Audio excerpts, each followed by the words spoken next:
अस्सलाम वालेकुम, मैं हूं शाहजेब खानजादा। हमने बार बार एक मामला उठाया, बार बार हुकूमत की तवज्जो उस तरफ दिलाई कि ये आपकी हुकूमत का बहुत बड़ा स्कैंडल बन जाएगा। वज़ीर आज़म नोटिस लें, हुकूमत नोटिस लें, और हुकूमत के लिए ये स्कैंडल बन रहा है। हम बार बार बताते रहे कि यूटिलिटी स्टोर कॉरपोरेशन महंगी चीनी खरीद रहा है, मुसलसल खरीद रहा है, शुगर कमीशन की रिपोर्ट आने के बाद भी खरीद रहा है, और इस्लामाबाद हाई कोर्ट के हुक्म के बाद भी खरीद रहा है, मगर हुकूमत कुछ नहीं कर रही। बजाय इसके कि हुकूमत मुल्क भर में चीनी की कीमतों में कमी लाती, हुकूमत खुद मुसलसल महंगी चीनी खरीदती रही।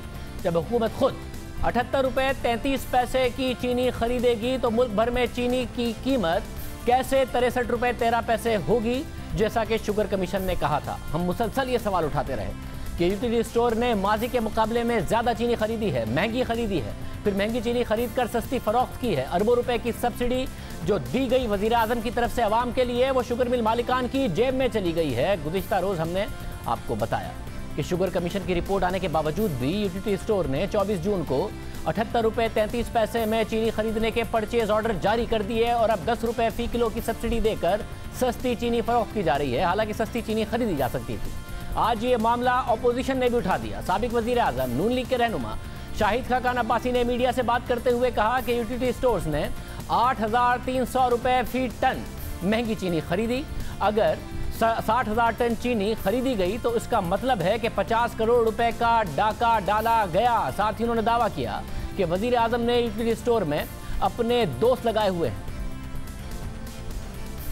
यूटिलिटी स्टोर्स जिसमें प्राइम मिनिस्टर साहब ने अपने बाकी जगह की तरह भी दोस्त यार लगाए हुए हैं, ये दोस्त यारों की हुकूमत है। 8,300 रुपया फी टन ज्यादा पैसे पर ऑर्डर दे दिया गया उन्हीं मिलों को जो 70 रुपए की दे रहे थे, और ये अगर 60,000 टन है, ये 50 करोड़ से ज्यादा की रकम बनती है जो सीधी किसी की जेब में गई है। यानी ना मसला हल हुआ, 50 करोड़ का डाका भी पड़ गया, दोस्त यार खा भी गए, और अवाम की परेशानी बदस्तूर मौजूद है। 45 अरब की सब्सिडी यूटिलिटी स्टोर को दी गई है, उसका भी जवाब इंशाल्लाह दिया जाएगा कि ये कौन सा दोस्त खा गया है। यूटिलिटी स्टोर कॉरपोरेशन की वेबसाइट पर मौजूद इंटरव्यू में कॉरपोरेशन के चेयरमैन जुल्करनैन अली खान ने खुद ये बताया है कि उनका इमरान खान से 90 की दहाई से ताल्लुक रहा है। ये अपनी स्ट्रगल 92 से पीएम साहब के साथ है, तो वो जो टाइम हमने साथ गुजारा, एक छोटी सी पार्टी हॉस्पिटल से शुरू हुए, उसके बाद फिर पॉलिटिक्स से पहले इंसाफ वेलफेयर ट्रस्ट बना ताकि लोगों की बका के लिए कुछ काम किया जा सकते, and hospital, and then the parties, and then in the power. जब यूटिलिटी स्टोर्स की तरफ से महंगी चीनी खरीदने के मामले पर हम तहकीक कर रहे थे कि मार्केट में चीनी 82 रुपये की है, रिटेलर खुद 78 से 79 रुपये में ले रहा है, एक्स फैक्ट्री प्राइस 74 से 75 रुपये के दरमियान है, मुख्तलिफ कोल्ड ड्रिंक्स बिस्किट बनाने वाली और दीगर कंपनीज 75 से 76 रुपये में चीनी खरीद रही हैं, तो यूटिलिटी स्टोर इतनी महंगी चीनी क्यों खरीद रहे हैं? तो फिर उस वक्त जुल्करनैन खान साहब ने वजह भी बताई। फी किलो अगर हम देखें तो आप कितने रुपए पर ले रहे हैं शुगर मिल मालिकान से, और कितने की सब्सिडी दे रहे हैं? देखें, हमने हमने दो टाइप की परचेजेस की थी। एक तो जहांगीर तरीन साहब ने हमें 67 रुपीज़ में दी थी इवन टेंडर पे, तो जो उन्होंने वादा किया था वो उन्होंने कमिट पूरा किया। जबकि मार्केट में जो दूसरे टेंडर से हमने परचेज की, क्योंकि हम लोग वो पेपरा रूल को फॉलो करते हैं तो बगैर टेंडर के जा नहीं सकते, तो वो हम लोगों ने 81 रुपीज़, 82 रुपीज़, 80 रुपीज़ 50 पैसा, यानी डिफरेंट टेंडर्स को तकरीबन 80 और 82 के दरमियान ये प्राइस पे हमने बाई की थी। सर, ये आप शुगर मिल मालिकान से 82 रुपये की चीनी क्यों लेंगे? ये तो रिटेलर जो है नीचे बिल्कुल वो नहीं ले रहा 82 रुपये की, आप उससे भी ऊपर क्यों लेंगे? 70s में फैक्ट्री प्राइस पर क्यों नहीं लेंगे? नहीं, देखें, एक्चुअली अगर आप मार्केट, हमारा इशू ये है कि देखें, हम जाके डायरेक्टली नेगोशिएट नहीं कर सकते मिलों के साथ, डायरेक्टली प्राइसेस बैंकों के थ्रू नेगोशिएट नहीं कर सकते। हमने टेंडर देना है, टेंडर में जो प्राइस आएगी, जो लोएस्ट है, उससे हमने लेना है। अब वो टेंडर एसोसिएशन आपस में जो मर्जी करके डायरेक्ट हम नहीं जा सकते, तो we have to follow the paper rules. ये एक है ऐसा system, but we are bound to it.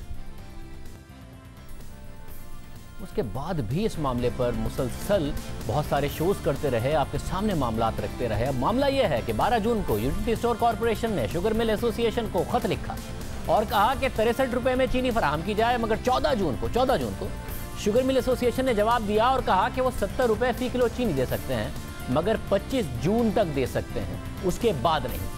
बजाय इसके कि फौरी तौर पर टेंडर जारी किए जाते, पेपरा रूल्स मुअत्तल करके बगैर टेंडर खरीदारी की जाती, या फिर पेपरा रूल्स में थोड़ी सी तरमीम की जाती, कैबिनेट से इजाज़त ले ली जाती। यूटिलिटी स्टोर कॉर्पोरेशन ने 24 जून को 78 रुपये 33 पैसे में चीनी खरीदी, 70 रुपये में खरीदने का मौका ज़ाया किया। हालांकि 70 रुपये भी शुगर कमीशन की तय करदा 63 रुपये की कीमत से ऊपर थी, मगर 78 रुपये तो उससे बहुत ज़्यादा ऊपर है। और अगर 63 रुपये से 78 रुपये का मवाजना किया जाए तो 60,000 टन पर 1 अरब 17 करोड़ रुपए एक्स्ट्रा शुगर मिल मालिकान की जेब में दे दिए गए। हुकूमत इस फैसले का दिफा कर रही है। आज वज़ीर आज़म के मामले खुसूसी शहबाज गिल ने इस हवाले से बयान दिया कि यूटिलिटी स्टोर कॉर्पोरेशन 15 जून को शुगर मिल्स एसोसिएशन ने खत लिखा कि 60,000 टन चीनी 25 जून तक उठा लें। सिर्फ 10 दिन दिए गए। ये सबको पता था कि ये नामुमकिन है। यूटिलिटी स्टोर को पेपरा रूल्स के तहत टेंडर्स करना लाजमी होता है। पेपरा रूल्स के लिए कानूनी तौर पर 15 रोज तो कम से कम दरकार हैं। चीनी की एक्स फैक्ट्री प्राइस 74 रुपये 80 पैसे है, 4 रुपये टैक्स है। हुकूमत का कहना है कि वक्त कम था इसलिए टेंडर नहीं किया जा सका। चीनी में के हवाले से, मगर जब ये चीनी के हवाले से हुकूमत का ये कहना है कि टेंडर नहीं किया जा सका, वक्त बहुत कम था, कम से कम 15 दिन की ज़रूरत थी। पेपरा रूल्स के तहत ये बात दुरुस्त है, मगर काबीना इस हवाले से फौरी तौर पर फैसला कर सकती थी। जब पेट्रोल की मुकम्मल मिसमैनेजमेंट हो गई, मुल्क में तेल नहीं मिल रहा था, तो वज़ीर आज़म के मामले खुसूसी बराए पेट्रोलियम नदीम बाबर ने कल ही ARY के प्रोग्राम में मेज़बान रशीद शरीफ से बात करते हुए बताया कि हमने काबीना की मंजूरी के साथ PSO का टेंडर किया, 8 दिन के अंदर अंदर अरेंज किया। काबीना की मंजूरी से 8 दिन के अंदर अंदर PSO ये काम कर सकता था, तो अरबों रुपए बचाने के लिए यूटिलिटी स्टोर कॉर्पोरेशन के लिए टेंडर जारी क्यों नहीं हो सकता था। हमने मुख्तलिफ माहिरीन से इस हवाले से बात की तो उन्होंने बताया कि हुकूमत अगर चाहे तो खुसूसी हालात में पेपरा रूल्स मुअत्तल करके बगैर टेंडर के खरीदारी की इजाज़त दे सकती है। इसकी एक मिसाल भी मौजूद है। 2 अक्टूबर 2019 को एक्सप्रेस ट्रिब्यून में शाया होने वाली खबर के मुताबिक हुकूमत ने फैसला किया है कि 6 अरब रुपए की लागत से करतारपुर राहदारी मंसूबे को पेपरा रूल्स को ख़त्म करके काम शुरू करने की इजाज़त दी जाएगी। खबर के मुताबिक पेपरा रूल्स 2004 के तहत बिडिंग के अमल के बगैर किसी को भी कॉन्ट्रैक्ट नहीं दिया जा सकता, मगर हुकूमत ने पेपरा रूल्स को ख़त्म किया, बगैर बिडिंग के FWO को काम शुरू करने की इजाज़त दी ताकि राहदारी का काम जल्द से जल्द मुकम्मल हो सके। तो यहाँ पर अगर सस्ती चीनी खरीदी जा सकती थी तो हुकूमत ने फौरी तौर पर इक़दामात क्यों नहीं किए? जो कुछ हो सकता था वो क्यों नहीं किया गया? वैसे तो पेपरा के कवानीन के तहत किसी भी चीज़ की खरीदारी के लिए ज़रूरी है कि टेंडर दिया जाए और उसके लिए 15 दिन का वक्त दिया जाए, मगर पेपरा के कवानीन के मुताबिक गैर मामूली हालात में खरीदारी करने वाले इदारे को इस बात की इजाज़त देते हैं कि वो टेंडर और बिडिंग के अमल में दिए गए वक्त की मुद्दत के पाबंद ना हों। आपके सामने स्क्रीन पर हम रखते हैं। इस हवाले से पेपरा रूल्स के सेक्शन 42 की क्लॉज D3 के मुताबिक इंतहाई गैर मामूली हालात में बिडिंग के अमल में जो वक्त की मुद्दत मुतय्यन है उसकी पैरवी नहीं हो सकती। आपके सामने स्क्रीन पर है, मगर लाजमी है कि जो हालात इमरजेंसी को लागू करने का जवाज़ बनते हैं वो खरीदारी करने वाली कंपनी के अपने पैदा करदा ना हो। अब जाहिर है ये हालात यूटिलिटी स्टोर के अपने पैदा करदा नहीं थे, उन्हें इजाज़त थी। हुकूमत काबीना का इजलास बुलाकर ये फैसला कर सकती थी, मौका गंवाया गया। 78.5 रुपये पर ही खरीदी गई। 1.25 अरब रुपए का तकरीबन एक और टीका अवाम को लगाया गया। वो सब्सिडी का पैसा जो वज़ीर आज़म कहते हैं अवाम के लिए है, शुगर मिल मालिकान की जेब में डाल दिया गया। मगर हुकूमत कमीशन की रिपोर्ट का क्रेडिट लेती रही और कहती रही कि जी पहली दफ़ा हुआ है कि किसी ने एक कमीशन बनाया और उसकी रिपोर्ट मंजर आम पर लाया, मगर इस सब में 1.25 अरब रुपए का फ़ायदा शुगर माफिया की जेब में और डाल दिया गया। मार्केट में 85 रुपए की चीनी पहले ही है और रिपोर्ट आने के बाद 10 अरब रुपए से ज़्यादा आवाम की जेब से वो पहले ही मार्केट की कीमतों के जरिए निकाल चुके हैं। इस हवाले से यूटिलिटी स्टोर कॉर्पोरेशन का मौक़िफ़ है कि ये पहले से जारी शुदा टेंडर था। इसका परचेज ऑर्डर जारी किया गया क्योंकि चीनी उठाई नहीं गई थी और परचेज ऑर्डर जारी नहीं किया गया था। अब परचेज ऑर्डर जारी किया गया है, टेंडर पुराना है। अब सवाल ये उठता है कि क्या यूटिलिटी स्टोर कॉर्पोरेशन ये परचेज ऑर्डर मनसूख नहीं कर सकता था? साथ ही सवाल उठता है कि जब यूटिलिटी स्टोर कॉर्पोरेशन ने जहांगीर तरीन की 67 रुपए की चीनी उठाई नहीं थी तो फिर एक और महंगा टेंडर क्यों किया गया? पहले सस्ती चीनी उठा लेते, उसे बेच देते, फिर महंगा टेंडर करते। इतनी जल्दी क्या थी कि 78.5 रुपए का एक और टेंडर किया गया? ये पहली दफ़ा नहीं है, हम मुसलसल बता रहे हैं कि utility store corporation market rate पर चीनी खरीद रहा है। खुद हमें कॉरपोरेशन के चेयरमैन ने बताया कि वो 80 से 82 रुपये फी किलो चीनी खरीद रहे हैं। बाद में आकर यूटिलिटी स्टोर कॉरपोरेशन के MD उमर लोधी ने हमारे प्रोग्राम में कहा कि वो टेंडर्स के जरिए चीनी खरीदने के पाबंद हैं, जो कम से कम बोली आएगी वो उससे खरीदेंगे। इस हवाले से खुद शुगर कमेटी की रिपोर्ट हालांकि मिसाल दे चुकी है कि किस तरह शुगर मिल मालिकान यूटिलिटी स्टोर कॉरपोरेशन को एक ही जैसे रेट देते हैं, उससे कार्टेलाइजेशन वाजे होती है। मार्च के आखिर में शुगर इंक्वायरी कमेटी की रिपोर्ट बता चुकी है, सफ़ा नंबर 15 के मुताबिक शुगर मिल्स का कार्टेल है, और ये साबित करने के लिए यूटिलिटी स्टोर्स पर होने वाले टेंडर ही की मिसाल दी गई है, जिसमें एक के अलावा तमाम शुगर मिल्स ने एक ही बिड की, यानी 72 रुपये फी किलो, बजाय इसके कि सबकी बिड में फ़र्क होता। क्योंकि कमेटी की रिपोर्ट कहती है कि हर शुगर मिल की फी किलो लागत में फ़र्क होता है, मगर जब ये यूटिलिटी स्टोर कॉरपोरेशन को बिड करते हैं तो मिली भगत करते हैं, एक ही जैसी बिडिंग करते हैं। और ये बात हमने जब उमर लोधी साहब के सामने रखी, MD यूटिलिटी स्टोर के सामने, तो उन्होंने क्या जवाब दिया, जरा देखिए। 79 रुपये 50 पैसे आप कह रहे हैं, और ये मार्च का जो टेंडर था जिसको जहांगीर तरीन साहब ने ट्वीट किया कि 20,000 मीट्रिक टन का टेंडर था, जो 79 रुपये 50 पैसे में आप लोगों ने किया था। अब उसमें मसला ये है कि अगर मार्च टेंडर की कीमत भी देखें तो अगेन जो शुगर कमीशन की रिपोर्ट है वो बता रही है कि फरवरी में और मार्च में भी वही प्राइसेस रही थी कि एक्स फैक्ट्री प्राइस थी, एक्स मिल प्राइस थी 71 रुपये 56 पैसे, और मार्केट प्राइस थी 79 रुपये 86 पैसे। यानी आपने रिटेल मार्केट प्राइस पर ये आप जो बता रहे हैं कि आपने 79 रुपये 50 पैसे का मैक्सिमम मार्च में उठाया है, जो कि शुगर कमीशन की रिपोर्ट से भी फरवरी के नंबर्स पता चल रहे हैं, आपने मार्केट प्राइस पर या रिटेल प्राइस पर, ना कि एक्स मिल प्राइस पर। अगर मैं चाहूँ भी मैं नहीं उठा सकता। हमारा प्रोसेस है पेपरा का, हमारे टेंडर में FIA के रिप्रेजेंटेटिव बैठते हैं, हमारी टेंडर कमेटी है, और इट्स जो मार्केट की प्राइस चल रही होती है उसमें कोई उसको रद्दो बदल नहीं कर सकता।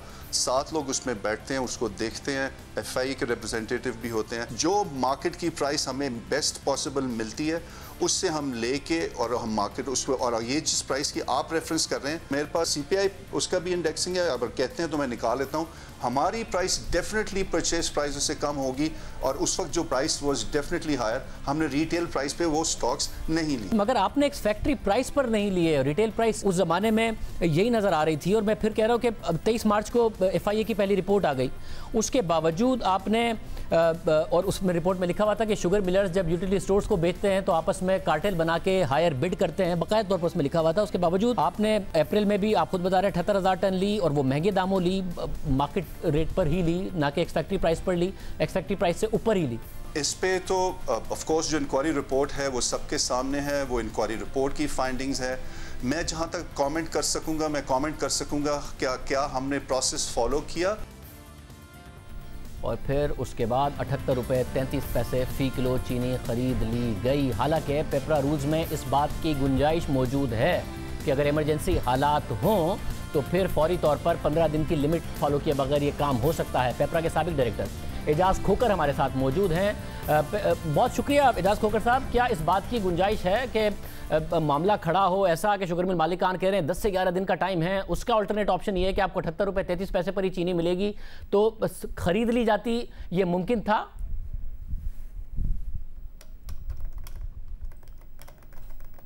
जी बिल्कुल, पेपरा रूल्स में प्रोविजन मौजूद है, ये ले सकते थे। रूल्स बड़े क्लियर हैं। रूल 42 की सब क्लास है डी, उसका बल्कि आगे से बिल्कुल सब क्लास की भी एक आगे पार्ट है 42D3, जिसमें ये प्रोविजन मौजूद है कि एक्सट्रीम अर्जेंसी की सूरत में ये प्रोक्योरमेंट की जा सकती थी। चूंकि एक्सट्रीम अर्जेंसी की सूरत में ये रूल ये कहता है कि आप इसको पब्लिकेशन भी करना चाहे तो करें, नहीं करना चाहते तो बेशक पब्लिकेशन भी ना करें, और निगोशिएटेड टेंडरिंग की प्रोविजन इसमें जो दी गई है इसके तहत ये प्रोक्योरमेंट हो सकती है। हाँ, अलबत्ता इसकी एक प्रोवाइजो मौजूद है कि नेगोशिएटेड टेंडरिंग के लिए जो प्रोवाइजो है इसमें, जिसकी प्रोविजन लाजमी है, वो ये है कि इसका जवाज, जस्टिफिकेशन और जो इसकी रीजंस है वो रिकॉर्ड करनी जरूरी है। और पेपरा रूल्स के मुताबिक ये है कि कम से कम 5 साल तक के लिए वो रिकॉर्ड का हिस्सा भी रहे। तो साथ ही बताइएगा कि अब जो पुराना टेंडर था जिसका परचेज ऑर्डर इशू नहीं हुआ और चीनी नहीं उठाई थी, उसकी पासदारी लाजमी थी या उसको कैंसिल करके मजबूर किया जा सकता था? हुकूमत का काम तो ज़ाहिर यूटिलिटी स्टोर का तो नहीं था कि जी आप सस्ती चीनी बेचें यूटिलिटी स्टोर को, क्योंकि शुगर कमीशन की रिपोर्ट कहती है कि या फिर जो पुराना टेंडर था जिसकी चीनी नहीं उठाई, परचेज ऑर्डर नहीं जारी हुआ, उसकी पासदारी लाजमी थी?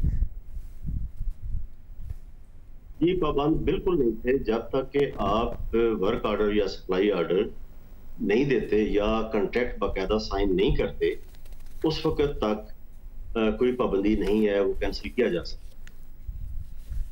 साहब बहुत शुक्रिया, आपने एक्सपर्ट ओपिनियन भी सुना। हम आपको एक दफ़ा फिर ये रूल्स बताते चले हैं कि जो पेपरा के रूल्स हैं सेक्शन 42 उसकी शिक ये इजाज़त देती है कि स्पेशल हालात में ये काम किया जा सकता था, इसको आप परचेज़ कर सकते थे, मगर हुकूमत की तरफ से इसकी पासदारी नहीं की गई। प्रोग्राम में हम आगे बढ़ते हैं और इस सारे के सारे मामले के अलावा एक अहम मामला है, उस पर बात करते हैं। 6 महीने पहले रोज़नामा द न्यूज़ के सहाफ़ी फ़खर दुरानी ने वफाकी वज़ीर फैसल वाउडा की दोहरी शरीयत से मुताल्लिक एक रिपोर्ट शाया की, जिसमें दावा किया गया कि फैसल वाउडा कागजात नामजदगी जमा कराते वक्त अमरीकी शहरी थे। उन्होंने ये बात इलेक्शन कमीशन से छुपाई और बाद में जाकर वो अमरीकी शहरियत से दस्तबरदार हुए और फिर ये मामला इलेक्शन कमीशन चला गया।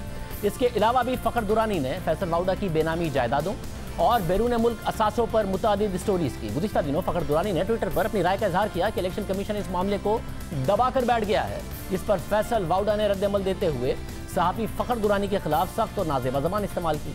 जब दीगर सहाफ़ियों ने नैब के एकतरफा रवैयों की निशानदेही की तो उनके खिलाफ भी वफाकी वज़ीर फैसल वाउडा नामुनासिब अल्फाज इस्तेमाल करते हुए नजर आए। आखिर मामला क्या है? हमने फैसल वाउडा को दावत दी कि वो प्रोग्राम में शरीक हों, अपना मौक़िफ़ बयान करें, उन्होंने कोई जवाब नहीं दिया। इस वक्त हमारे साथ फ़खर दुरानी खुद मौजूद हैं, उनसे पूछेंगे कि सारा का सारा मामला क्या है, उन्हीं से जानेंगे कि सारी की सारी सिचुएशन क्या है। आज प्रोग्राम कैपिटल टॉक में भी आमिर साहब ने ये मामला उठाया। आप वज़ीर इत्तलात भी हैं, हुकूमत के तर्जुमान भी हैं, आपके कुलीग हैं फैसल वाडा साहब, उन्होंने एक सहाफ़ी हैं फ़खर दुरानी साहब, उनके साथ उनके कुछ इंतहाई सख्त नहीं बल्कि ऐसे अल्फाज हैं जिनको मैं रिपीट नहीं कर सकता। तो उस पर फ्रीडम नेटवर्क ने एक स्टेटमेंट जारी किया और फ्रीडम नेटवर्क कह रही है कि जी threatening investigative journalist is not acceptable and freedom network urges government of Pakistan to make sure the ministers avoid using threatening and abusive language while responding to any criticism. तो आपको लगता नहीं है कि अगर कोई सहाफ़ी सवाल करता है तो आप उसको जवाब दे दें? अगर आप जवाब नहीं देना चाहते तो खामोशी इख्तियार करें, ये इस तरह की जुबान नहीं इस्तेमाल करनी चाहिए। देखिए जी, मुझे मैं इसको जस्टिफाई नहीं करूँगा और न ही मुझे इसका पस मंज़र का इल्म है कि क्या हुए, लेकिन सहाफ़ी बरादरी हमारे जितने भी हैं हम उनकी इंतहाई कदर करते हैं और कदर करनी चाहिए, क्योंकि आपका काम है सवाल करना, हमारा काम है जवाब देना। इस पूरे मामले पर हम मज़ीद बात करते हैं। फ़खर दुरानी खुद हमारे साथ मौजूद हैं। फ़खर बहुत शुक्रिया। फ़खर, ज़ाहिर है आपने स्टोरीज़ की, बैक टू बैक स्टोरीज़ की, आपने सवाल उठाया, फैसल वाउडा ने आपके साथ जो ज़बान इस्तेमाल की उसकी मजम्मत भी हो रही है। क्या बैकग्राउंड है, क्या आपने ऐसी स्टोरीज़ की और उनका कितनी दफ़ा आपने मौक़िफ़ मालूम किया, उन्होंने क्या जवाब दिया जब आप स्टोरीज़ कर रहे थे बतौर सहाफ़ी? आपने अगर जिम्मेदारी पूरी की उनसे मौक़िफ़ मालूम करने की तो वो जवाब क्या दे रहे थे, क्या हुआ है? शाहजेब भाई, सबसे पहले तो मैं आपको ये बताऊं कि अब तक फैसल वाडा साहब के हवाले से 6 स्टोरीज पब्लिश हो चुकी हैं। ये हमने इन्वेस्टिगेशन स्टार्ट की थी 2018 नवंबर में। इनके हवाले से जो 6 स्टोरीज पब्लिश हुई हैं, एक तो इनकी 9 प्रॉपर्टीज़ हैं लंदन में जो इन्होंने कभी डिक्लेयर नहीं की पाकिस्तान में, इनको खुफिया रखा। इनके हवाले से हमने फैसल वाडा साहब से बारहा रब्ता किया था, इन्होंने हमें कोई जवाब नहीं दिया। दूसरी जो इनकी स्टोरी है वो इनकी ड्यूल नेशनैलिटी की है, अमेरिकन नेशनैलिटी। इन्होंने अपने हलफनामा में ये इलेक्शन कमीशन को ऑन ओथ ये कहा कि मैं सिर्फ पाकिस्तानी नेशनल हूँ, उसके अलावा मेरी कोई नेशनैलिटी नहीं है। जबकि ये हमारे पास जो डॉक्यूमेंट्री एविडेंस है उस टाइम भी ये अमरीकी शहरी थे जब ये कागजात नामजदगी जमा करा रहे थे, जब ये हलफ में ये लिख कर कह रहे थे कि मेरे पास सिर्फ पाकिस्तानी शहरियत है, उसके अलावा कोई शहरियत नहीं है। इन्होंने 11 जून को अपने कागजात नामजदगी इलेक्शन कमीशन में जमा कराए, जिसमें ऑन ओथ इन्होंने अपनी नेशनलिटी के हवाले से गलत दावा किया। 18 जून को इनके कागजात नामजदगी आरओ ने अप्रूव कर दिए। उसके बाद 18 के बाद इन्होंने ये प्रोसेस अपना नेशनलिटी का ड्यूल नेशनलिटी सरेंडर करने का स्टार्ट किया। 22 जून को जाके इन्होंने अप्लाई किया और 25 जून को इनको नेशनैलिटी इनकी सरेंडर हो गई। तीसरी स्टोरी हमने इसकी फैसल वाडा साहब के हवाले से, जो कि वो इनकी बेनामी प्रॉपर्टीज़ थी कराची में, जो इन्होंने अपने एक मुलाजिम के नाम पे रखी हुई थी। 465 मिलियन रुपए की 2 प्रॉपर्टीज़ थी कराची डिफेंस में, जो इन्होंने खुफिया रखी हुई थी। बाद में इनको इनके मुलाजिम पावर ऑफ अटर्नी देते हैं कि ये प्रॉपर्टीज़ इनकी हैं, और वाडा साहब खुद बैंक को जाके लिख के देते हैं कि ये प्रॉपर्टीज़ मेरी थी, लिहाजा पैसे मुझे दिए जाएँ। वो पैसे इन्होंने खुद वसूल किए। इस हवाले से भी हमने वाडा साहब से बारहा रब्ता किया, इन्होंने कोई जवाब नहीं दिया। चौथी जो स्टोरी थी हमारी, वो इनकी एमनेस्टी स्कीम के हवाले से है। एमनेस्टी स्कीम के हवाले से आपने देखा होगा कि हुकूमत का मौजूदा हुक्मरानों का जो स्टैंड रहा है कि वो एमनेस्टी स्कीम की हमेशा मुखालफत करते रहे हैं। वाडा साहब ने 2018 में PMLN के दौर में 5 प्रॉपर्टीज़ जो इन्होंने नॉमिनेशन पेपर्स में दर्ज की हुई हैं, उनके ऊपर एमनेस्टी ली थी। तब इन्होंने ये डिक्लेयर की अपने नॉमिनेशन पेपर्स में। मैं एक बात वाजे कर देना चाहता हूँ यहाँ पे कि ये जो 5 प्रॉपर्टीज़ हैं, इनका ताल्लुक वो पहले वाली 9 प्रॉपर्टीज़ से नहीं है। वो अलहदा प्रॉपर्टीज़ थी, जो एमनेस्टी में इन्होंने डिक्लेयर की वो अलहदा हैं। ये 4 स्टोरीज हो गई। 5वीं स्टोरी इस हवाले से है कि इन्होंने अब सिंध हाई कोर्ट में एक एफिडेविट दिया, जिसमें इन्होंने क्लेम किया कि मेरे पास अमेरिका की एक यूनिवर्सिटी है न्यूपोर्ट, वहाँ से मैंने ग्रेजुएशन की है।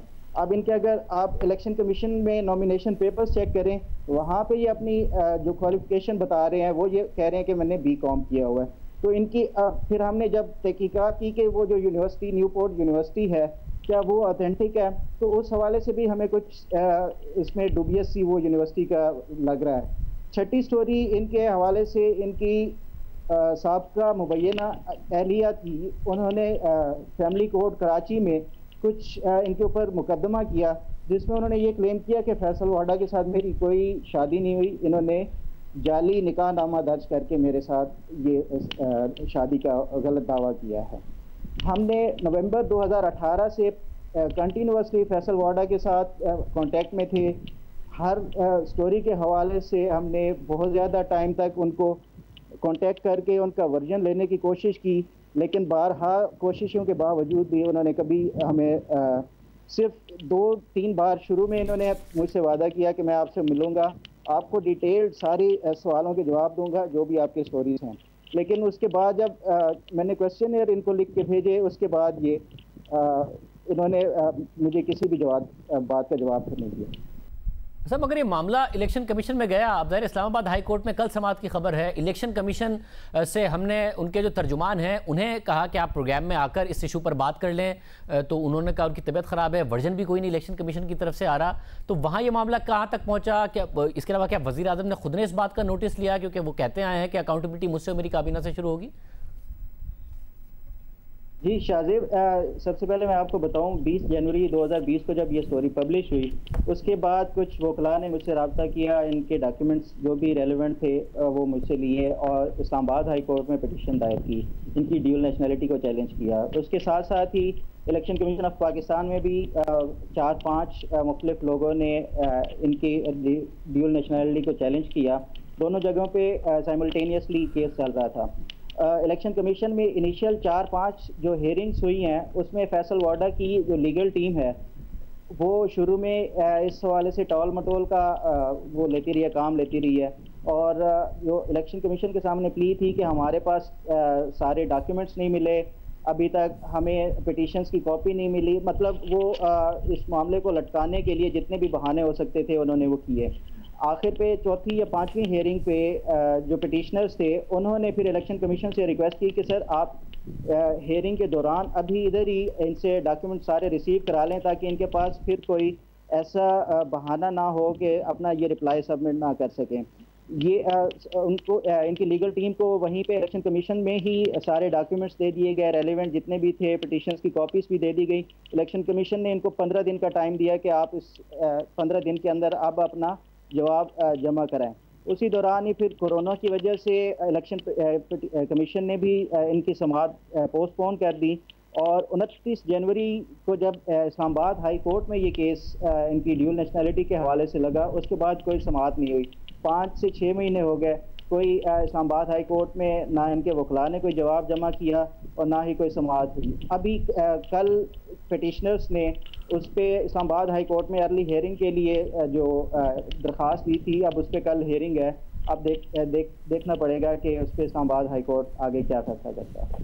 बहुत शुक्रिया। फ़खर दुरानी हमारे साथ मौजूद थे। अब सहाफ़ी जब सवाल उठा रहे हैं तो होना ये चाहिए कि आप उन सवालों का जवाब दें। अगर आपको लगता है कि वो सवाल बेमायनी हैं, इल्ज़ामात बेबुनियाद हैं, तो आपको दलील के साथ उनका जवाब देना चाहिए। लेकिन हुकूमती वुज़रा का रवैया बिल्कुल मुख्तलिफ नज़र आ रहा है। सहाफ़ी जब अपोजिशन रहनुमाओं के ख़िलाफ़ स्टोरीज़ करते हैं तो हुकूमती वुज़रा तारीफ़ों के पुल बांधते हैं, प्रेस कॉन्फ्रेंसेस करते हैं, बयानियाँ बनाते हैं। लेकिन सहाफ़ी जब हुकूमती वुज़रा की मुबैना बेज़ाब्तियों से मुतालिक उनका मौक़िफ़ जानने की कोशिश करते हैं तो पहले वो जवाब नहीं देते। जब सोशल मीडिया पर वो अपनी राय का इजहार करते हैं तो फिर वफाकी वज़ीर की तरफ से उन्हें गालियाँ दी जाती हैं, डराया धमकाया जाता है। हालांकि खुद वज़ीर आज़म इमरान खान ने हल्फ उठाने के बाद ये ऐलान किया था कि एहतसाब सबसे पहले मुझसे और मेरे वज़ीरों से शुरू होगा। हम ऐसे मजबूत इदारे बना देंगे, हमारी जो इंस्टीट्यूशन, स्टेट इंस्टीट्यूशन है वो इतनी मजबूत होंगी कि वो रोकेंगी करप्शन, वो सबसे ज़्यादा चेक रखेंगी जो गवर्नमेंट में लोग बैठे हुए हैं। इमरान खान पे चेक रखेगी, इमरान खान के वज़ीरों पे रखेगी। अकाउंटेबिलिटी शुरू होगी मेरे से, फिर होगी मेरे वज़ीरों से, फिर हम नीचे जाएंगे। और ये हो रहा है नए पाकिस्तान में, जिसकी मिसालें आप देख रहे हैं। प्रोग्राम में आगे बढ़ते हैं। तहरीक इंसाफ की हुकूमत को 2 साल मुकम्मल होने वाले हैं। इस दौरान तहरीक इंसाफ की हुकूमत की कारकर्दगी कैसी रही, लोग हुकूमत से कितना मुतमईन हैं, तहरीक इंसाफ की हुकूमत को कितना मौका देना चाहते हैं, अवाम में सबसे ज़्यादा मकबूल कौन सी जमात है, कौन सी सियासी शख्सियत मकबूलियत में सबसे आगे है, अवाम क्या सोच रहे हैं, इन सब के बारे में institute of public opinion research के सर्वे के दिलचस्प नताइज सामने आए हैं, जो कि नून लीग और तहरीक इंसाफ और उनके कायदीन से मुतालिक अहम और हैरानकुन है। ये सर्वे 19 जून से 30 जून 2020 के दौरान किया गया। इस सर्वे में जहां मुख्तलिफ सवालात किए गए, वहीं ये भी पूछा गया कि अगर अगले हफ्ते कौमी असम्बली के इलेक्शन कराए जाएँ तो आप किस जमात को अपना वोट देंगे। जवाब में मुस्लिम लीग नवाज ने मकबूलियत में PTI को पीछे छोड़ दिया और 27% अफराद ने जवाब दिया कि वो मुस्लिम लीग नवाज को वोट देंगे, जबकि 24% ने तहरीक इंसाफ के हक में राय दी। 11% लोगों ने कहा कि वो पीपल्स पार्टी को वोट देंगे। सर्वे के मुताबिक 2018 के इंतखाबात के बाद ये पहली बार देखा गया है कि नून लीग मकबूलियत में तहरीक इंसाफ से आगे निकल गई है, जबकि जुलाई 2018 के सर्वे के मुताबिक 32% लोग तहरीक इंसाफ को और 24% लोग नून लीग को वोट देना चाहते थे। इस सर्वे के मुताबिक इन 2 सालों में अवाम का रुझान बदल गया है। यानी यही सर्वे था जिसने पहले बताया था कि तहरीक इंसाफ के 2018 के इंतखाबात में जीतने के इम्कानात वाज़े नज़र आते हैं, उनकी मकबूलियत ज़्यादा है। और अब यही सर्वे 2 साल बाद ये सिचुएशन बता रहा है। अहम बात यह है कि नून लीग की मकबूलियत बढ़ने में खुद नून लीग का कोई किरदार या कारनामा नज़र नहीं आता, क्योंकि पार्टी के कायद नवाज शरीफ सियासी तौर पर गैर फाल हैं, इलाज के लिए मुल्क से बाहर हैं। मरीम नवाज तवील अरसे से खामोश हैं, मंजर से गायब हैं, गैर मुतहर्रिक हैं और सियासी सरगर्मी में उनका कोई किरदार नज़र नहीं आता। इसी तरह पार्टी के सदर शहबाज शरीफ भी खामोश हैं। इस सूरत हाल में आने वाले सर्वे से ये सवाल पैदा होता है कि नून लीग की मकबूलियत बढ़ी है या तहरीक इंसाफ की मकबूलियत में कमी आने की वजह से नून लीग की मकबूलियत बेहतर नज़र आ रही है। इसी तरह सर्वे का एक और सवाल, उसके जवाब में आने वाले नतीजे भी कुछ हैरानकुन हैं। Institute of public opinion research के सर्वे में सवाल भी किया गया कि आपके ख्याल में मौजूदा सूरत हाल में पाकिस्तान को दरपेश चैलेंजेस से कौन सी शख्सियत निकाल सकती है। सर्वे के मुताबिक जवाब में 27% लोगों ने कहा कि शहबाज शरीफ मुल्क को दरपेश मसाइल हल कर सकते हैं, जबकि 22% ने वज़ीर आज़म इमरान खान पर एतमाद का इज़हार किया। अलबत्ता 10% लोग मायूस नजर आए और कहा कि मुल्की मसाइल कोई हल नहीं कर सकता। यानी सर्वे के मुताबिक बतौर जमात तहरीक इंसाफ की मकबूलियत में तो कमी आई है, साथ ही वज़ीर आज़म इमरान खान की मकबूलियत का ग्राफ भी नीचे आ गया है और उनके मुकाबले में लोगों को शहबाज शरीफ से ज़्यादा तवक्कात हैं। हालांकि नून लीग का वोटर नवाज शरीफ के नाम पर वोट देता है, उन्हें ही लीडर समझता है। इस वक्त नवाज शरीफ मंजर से भी गायब हैं, बैरून मुल्क हैं, उनकी बेटी भी खामोश हैं। खुद शहबाज शरीफ भी सियासी तौर पर मुतहर्रिक नहीं है, उनकी तो अपोजिशन पर तनकीद हो रही है कि वो किस किस्म की अपोजिशन करते हैं। इसके मुकाबले में इमरान खान मुल्क के वज़ीर आज़म हैं, मगर वो शहबाज शरीफ से पीछे नजर आ रहे हैं और मुल्की मसाइल हल करने के लिए लोग उनकी तरफ नहीं बल्कि शहबाज शरीफ की तरफ देख रहे हैं इस सर्वे के मुताबिक। मगर इस सब के बावजूद सर्वे में लोगों की अक्सरियत ने कहा कि वो चाहते हैं कि हुकूमत 5 साल मुकम्मल करे। इस हवाले से जब लोगों से पूछा गया कि मौजूदा मुल्की सूरत हाल को मद्देनजर रखकर बताएं कि क्या इमरान खान को 5 साल मुकम्मल करने चाहिए या नई हुकूमत के क़याम के लिए इंतखाबात करवा देने चाहिए, इस सवाल के जवाब में 57% अफराद ने कहा कि वो चाहते हैं कि मौजूदा हुकूमत 5 साल की मुद्दत पूरी करे, जबकि 29% की राय में नए इलेक्शन करा देने चाहिए। इसी तरह आवाम की अक्सरियत ने कोरोना वायरस का फैलाव रोकने के लिए वज़ीर आज़म इमरान खान की पॉलिसियों की हिमायत की। सर्वे के मुताबिक 52% अफराद ने वज़ीर आज़म इमरान खान की कोरोना से निपटने के लिए की गई कोशिशों पर इत्मीनान का इजहार किया, जबकि 42% ने अदम इत्मीनान का इजहार किया, जबकि 63% अफराद ने वज़ीर आज़म इमरान खान के स्मार्ट लॉकडाउन की हिकमत अमली की हिमायत की, जबकि 21% ने वज़ीर आला सिंध मुराद अली शाह के मुकम्मल लॉकडाउन की हिकमत अमली की हिमायत की। यानी इमरान खान की बतौर लीडर और तहरीक इंसाफ की बतौर सियासी जमात मकबूलियत नीचे आने के बावजूद अब भी हुकूमत को लोग मौका देना चाहते हैं कि वो 5 साल मुकम्मल करे। यानी हुकूमत के पास चांस है, मौका है कि वो गवर्नेंस को बेहतर करके आगे बढ़ सकती है, अपनी मकबूलियत वापस हासिल कर सकती है। क्योंकि इस वक्त अगर तहरीक इंसाफ की हुकूमत को बज़ाहिर कहीं से खतरा है तो वो अपोजिशन से नहीं है, इदारों से नहीं है, किसी और से नहीं है, बल्कि अपनी कारकर्दगी से नज़र आ रहा है। इस पूरी की पूरी सिचुएशन में ज़ाहिर है ये वही सर्वे है, आईपोल सर्वे, जिसने 2018 के इलेक्शन के लिए पेशनगोई की थी कि तहरीक इंसाफ नून लीग को शिकस्त देगी, और ये बात दुरुस्त साबित हुई थी। इस पूरी सूरत हाल में अब नून लीग क्या करेगी, सारे के सारे मामले में हमारे साथ राना सनोल्ला साहब मौजूद हैं। राना साहब बहुत शुक्रिया मैं शो में ज्वाइन करने के लिए। राना साहब, सर्वे जो भी बता रहा हो, आप लोगों का इसमें किरदार क्या है? मियाँ साहब मुल्क से बाहर हैं, खामोश हैं, मरियम नवाज साहिबा खामोश हैं, शहबाज शरीफ साहब जैसी अपोजिशन करते हैं, पता नहीं आपकी अपनी पार्टी भी उससे मुतमईन है या मुतमईन नहीं है। ये हुकूमत की अपनी कारकर्दगी ही है जिसकी वजह से सर्वे के नंबर्स आ रहे हैं, आप लोगों का कोई कमाल नहीं है इसमें। मैं शाहजेब इसका बिल्कुल जवाब जो है वो देना चाहूँगा, लेकिन इससे पहले मैं सिर्फ 1-2 मिनट के लिए मैं ये बात करनी चाहता हूँ कि जिस स्टोरी को आपने जो है वो इससे पहले आपने बयान किया है, एक तो मैं फ़खर दुरानी साहब जो हैं उनके प्रोफेशनलिज्म और उनकी कमिटमेंट को जो है वो अपनी तरफ से भी और अपनी जमात की तरफ से भी, बल्कि तमाम जमहूरियत पसंद लोगों की तरफ से जो शफाफियत चाहते हैं, जो चाहते हैं कि इस मुल्क में करप्शन ना हो, जो चाहते हैं कि इस मुल्क में जो है सियासत जो है वो नीट हो, क्लीन हो, उनकी तरफ से उनको मुबारकबाद भी पेश करता हूँ और उनको सलाम भी पेश करता हूँ। आप मुझे ये बताएं कि PMLN के 2 सिटिंग सेनेटर्स जो हैं उनको सिर्फ इस बुनियाद के ऊपर डी-सीट किया गया कि उनकी जो है वो उस वक्त जब उन्होंने नॉमिनेशन पेपर फाइल किए थे उस वक्त उनकी जो सिटीज़नशिप है वो अमेरिका की थी, वो अमेरिकन सिटीज़न थे। तो क्या अब चीफ जस्टिस ऑफ पाकिस्तान को इस बात का जो है वो सो मोटो नोटिस नहीं लेना चाहिए और ये सुप्रीम कोर्ट के उस वक़्त के चीफ जस्टिस साहब की बराह रास्त मुदाखलत के ऊपर जो है उन सेनेटर्स की जो है वो सीटों उनको डी-सीट नहीं किया गया था? क्या इलेक्शन कमीशन जो है वो क्यों इस बात के ऊपर जो है वो नोटिस नहीं ले रहा? और इसी तरह से जो 23 अकाउंट जिनको कंफर्म किया है स्टेट बैंक ने भी, उनका जो फोरेंसिक ऑडिट है उनके मुतल्लक जो हिसाब है वो हिसाब जो है वो क्यों नहीं लिया जा रहा? और प्राइम मिनिस्टर जो ये बातें जो है वो 14 से लेके 18 तक कंटेनर पे चढ़ के हर वक्त करते रहे हैं, तो वो आज क्यों नहीं वो इलेक्शन कमीशन से मुतालबा करते, सुप्रीम कोर्ट से ये मुतालबा करते और ख़ुद अपना जो उनका मिनिस्टर है उसके ज़ुम्मे जब इस किस्म के इल्ज़ामात हैं कि उसने नौकरों के नाम बेनामी प्रॉपर्टी रखी हुई थी, जिसके इल्ज़ामात जो है वो जरदारी साहब पे भी और फरियाल तालपुर के ऊपर भी और बाकी अपोजिशन के लोगों के ऊपर भी जो है वो लगाए जाते रहे हैं, आज इसका जवाब जो है वो कौन देगा?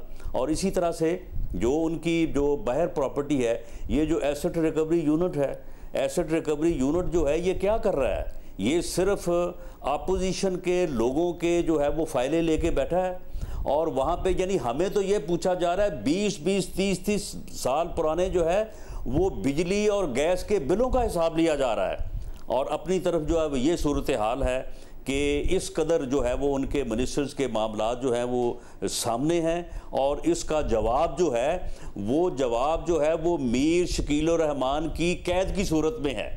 इसका जवाब जो है वो इस सूरत में नहीं है कि जिस तरह से आपने कहा कि जी सहाफ़ी सवाल करे तो उसका जवाब दिया जाना चाहिए, उसका जवाब ये दिया गया है और अब इसका जवाब जो है वो इस ऐसी ही किसी सूरत में जो है वो दिया जाएगा। मैं समझता हूँ कि आज पूरी कौम की जो है वो आंखें खुल जानी चाहिए कि ये किस किस्म का एहतसाब इस मुल्क में हो रहा है और किस किस्म की जो है ये हुकूमत की शफाफियत है और किस तरह से हुकूमत जो है वो इस मुल्क को जो है वो यानी माफियाज के हवाले किए हुए है और किस तरह से आम आदमी जो है उसकी जो है वो ज़िंदगी अजीरन की हुई है। और सिर्फ इंतकाम और तकब्बर की खातर शाहजेब जो है वो सारा मुल्क जो है उसको जो है वो दलदल में और उसको जो है वो तबाही की तरफ जो है वो धकेला जा रहा है। इमरान खान साहब का, वज़ीर आज़म साहब का बयान आपकी नज़र से गुजरा होगा कि सिर्फ 6-7 लोग हैं, सिर्फ 6-7 लोग हैं, उनके ख़िलाफ़ जो है वो केसेस हैं, अगर मैं उनको वापस कर दूं तो ये सारे मामला जो है ये दुरुस्त हो जाएंगे। ओ भाई, अगर 6-7 लोगों को जेल में बंद करने से ये मुल्क इन तमाम बहरानों से जो है छुटकारा हासिल कर सकता है, हमें नाम बता दो। मैं खुद भी अपने आप को कमिट करता हूँ, बाकी लोगों से भी जो है वो रिक्वेस्ट कर लेंगे। अगर यही मामला है, इसी वजह से जो है वो पूरे मुल्क को जो है वो आपने जो है वो दाव पे लगाया हुआ है। सिर्फ 1 पॉइंट स्कोर करने के लिए, सिर्फ 1 पॉइंट स्कोर करने के लिए कि इन पायलट्स के लाइसेंस जो हैं इनके जाली होने का जुम्मा जो है ये पीपल्स पार्टी या PMLN की गवर्नमेंट के जुम्मे आ जाएगा।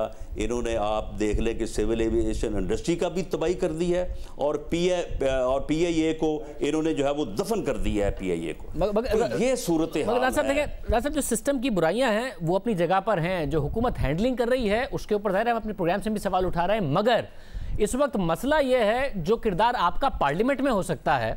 हुकूमत के पास 160 लोग थे बजट पास कराने के लिए, अख्तर मेंगल साहब अगर आपकी तरफ आ जाते हैं 162, उसके बावजूद आप लोग कुछ नहीं कर पाए। आप लोगों के पास तो 119 वोट थे। पंजाब में आज आपके MPs जाके उस्मान बुज़दार साहब से मिल रहे हैं, तो जो कुछ भी इसे सर्वे में नजर आ रहा है उसमें आप लोगों का कमाल क्या है? आप लोगों का उसमें कोई कमाल नहीं है। आपके MPs तो आज भी उस्मान बुज़दार साहब से मिल रहे हैं, ऑपोजिशन तो आज भी अपने नंबर नहीं पूरे कर पाती है बजट में, जब 160 मेंबर्स के साथ बजट पास कराती है हुकूमत, 172 के साथ नहीं। शाहजेब, जिस किस्म का बदतरीन इंतकाम और जिस किस्म की बदतरीन प्रोसिक्यूशन जो है वो हम बर्दाश्त करने के बावजूद जो अपने कद पे खड़े हैं, मैं समझता हूँ कि इसको भी तो अप्रिशिएट किया जाना चाहिए। शरीफ फैमिली के ख़िलाफ़ जिस किस्म की जो है वो इंतकामी कार्रवाइयाँ हुई हैं, जिस किस्म का जो है वो जिस तरह से उन मियाँ नवाज शरीफ से लेके हमज़ा शहबाज तक, हमज़ा शहबाज को आज भी 1 साल से वो जेल में है, मरियम नवाज को जो है वो एक बिल्कुल ऐसे मुकदमे में जिसका कोई जवाब नहीं बनता, उस केस में सुप्रीम कोर्ट का फैसला मौजूद है, उसे जो है वो जेल में डाला गया।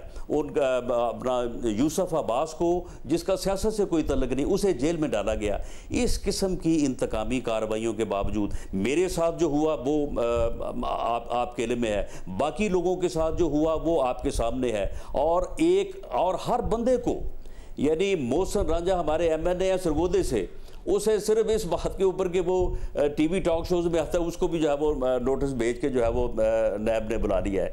तो इस किस्म की जो है वो इंतकामी कार्रवाइयों के बावजूद पाकिस्तान मुस्लिम लीग नून की क़यादत जो है वो अपने कदमों पे खड़ी है और पार्टी के साथ खड़ी है। तो मैं समझता हूं कि ये बहुत बड़ी बात है और इंशाअल्लाह ताला मगर आप ये देखेंगे। राना साहब, उसमें मसला ये है कि नवाज शरीफ साहब इलाज कराने बाहर गए थे, उसके बाद उनकी पता नहीं चला, पहले रोज़ाना बताया जाता था, अब नहीं पता, उनका सर्जरी होनी थी उसका क्या हुआ, उनके प्लेटलेट्स काउंट का क्या हुआ, अगर उनकी तबीयत ठीक है तो वो वापस क्यों नहीं आ जाते, लीड क्यों नहीं करते, मरियम नवाज साहिबा ट्विटर पर एक्टिव क्यों नहीं होती।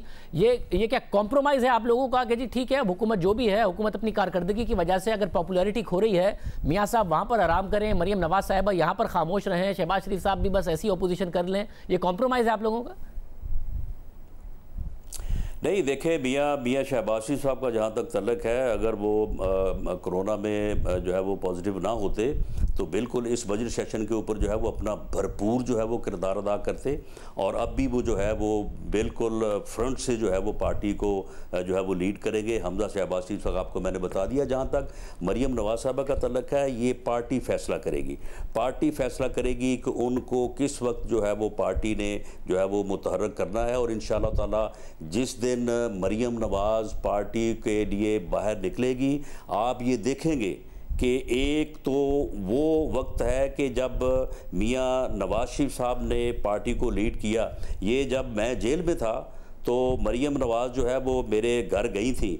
आप शाहजेब यकीन करें कि वहाँ पे जो मोटरवे का जो अपना है इंटरचेंज, वहाँ से मेरा घर जो है वो टोटल उसकी ड्राइव जो है वो 20-25 मिनट की है। वो वहाँ से 6 बजे जो है वो निकली है, वो रात 3 बजे जो है वो मेरे घर पहुंची है। मगर साहब उस वक्त तक लोग उनकी गाड़ी पार्टी के साथ आपकी जो है वो कितनी दौड़ रहे बजेगी? थे। 6 लोग। और जब वो मेरे घर पहुंची तो वहां पे हद्दे नजर जो है वो लोग खड़े थे। पार्टी आपकी ये वहां पे आवाम का आलम था। मगर आपकी पार्टी बचेगी कितनी? वहां पे लोगों को 6 MPs तो बुजदार साहब से मिल रही है, वो कह रहे हैं और मजीद भी हमारे साथ राब्ते में हैं, वो लोग ये कह रहे हैं। तो आपकी पार्टी बचेगी कितनी?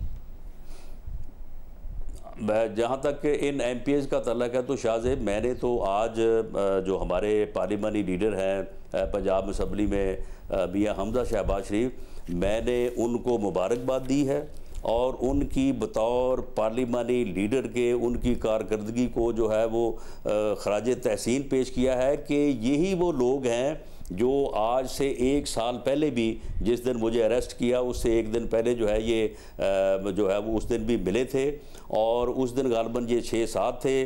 कल जो मिले हैं वो, आज जो मिले हैं वो 5 हैं। तो आप ये देख लें कि हुकूमत के तमाम तर हरबों की वजह से, तमाम तर हथकंडों की वजह से उनमें जो है ये इजाफा नहीं कर सके, बल्कि 1-2 की जो है वो कमी हुई है।